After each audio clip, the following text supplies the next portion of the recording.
After security inspection.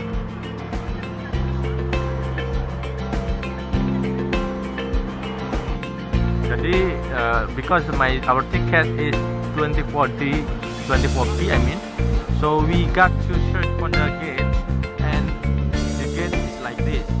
So after I checked several gates, we found that our gate is ahead of here, over there, 24p. So we are going to that gate according to our ticket. So let's go to the gates and let's have a taste the experience of the high-speed train for the first time. Finally we found our gate 24B, and there are two departures, 10:04 and 10:20. Our train 10:20 to Pujo from Hanju. You can see here people are queuing up waiting for the ticket.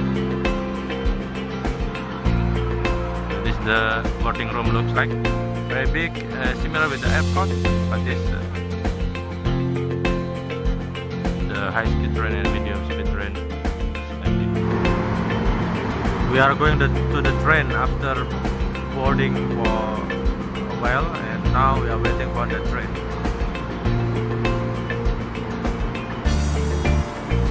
We chose the medium high-speed train, not the highest one, because it's a little bit cheaper for us. So this is how the train looks like, and people are lining up to wait for the train.